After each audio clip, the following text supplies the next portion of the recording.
Hi everybody. I know it's been quiet on my YouTube channel and around here in general.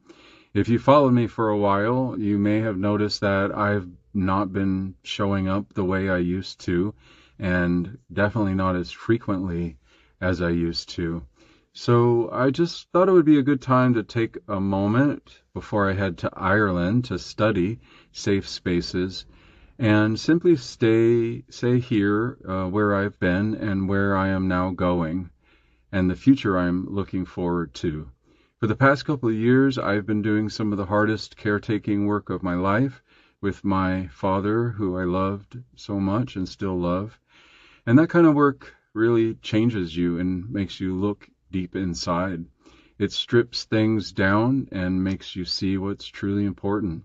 It shows you what matters and what doesn't matter, and what drains you and what steadies you, and what kind of environment you'll let yourself be exposed to, and what a human being actually needs in order to feel safe.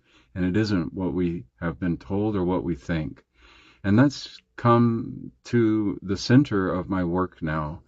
All that I've learned. I'm not abandoning my yoga roots, as even though you see me stepping away from yoga, it's still my foundation, but I'm reorienting Troy.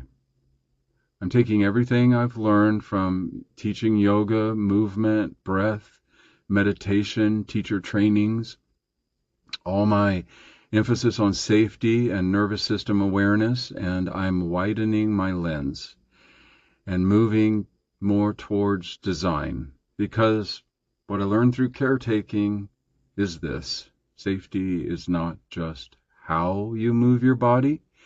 Safety is also the room you're in, the sounds you're hearing, the way you're being touched, the lighting, the clutter around you, the pacing, the pressure you and others are putting on yourself, the way people speak to you and the way we allow people to speak to us, and the way a space either gives your nervous system room to breathe and permission to be quiet, or the things around you can overwhelm you, and the people around you and the work you're doing. I did not come out of this chapter of my life wanting to perform wellness anymore. I came out of it wanting to understand what actually helps a human being feel safe. So going forward, my work is moving more deeply into safe environments, neurosensitive design, ADHD spaces that can help everybody, not just on the spectrum, highly sensitive people like me, how we create our homes, our studios, our classrooms, and the daily routines that support the nervous system, and the way modern society is not set up to help us feel safe. It's constantly challenging us, and it doesn't have to be that way. Now, this is still deeply connected to yoga. To me, yoga was never just about the postures anyways. It was always about being aware. It was always about how we live inside our body. And now I'm also learning and asking, how do I live inside my body?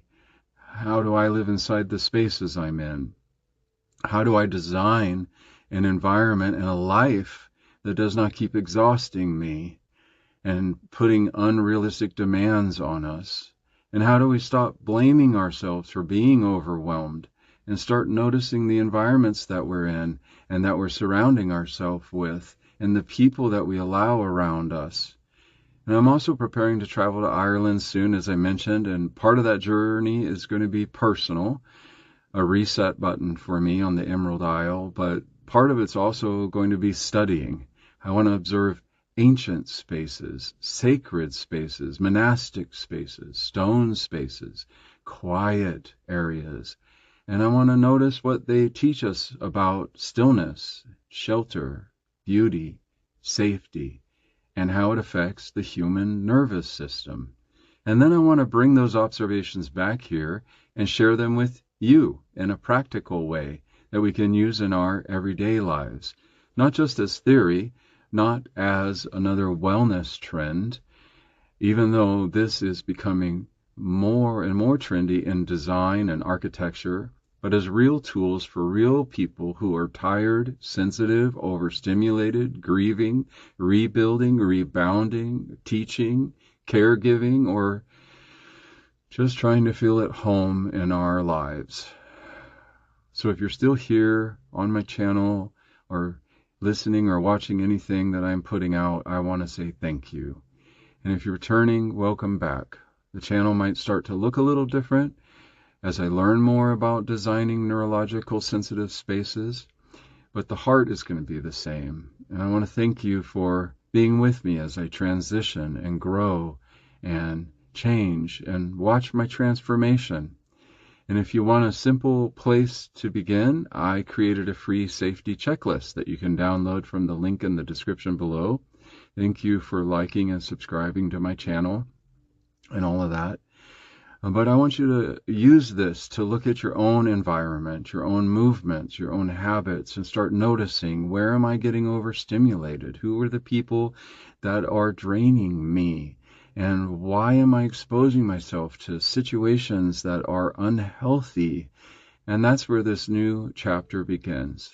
Not with any pressure, not with me performing, but with safety and neurological sensitivity. Thank you.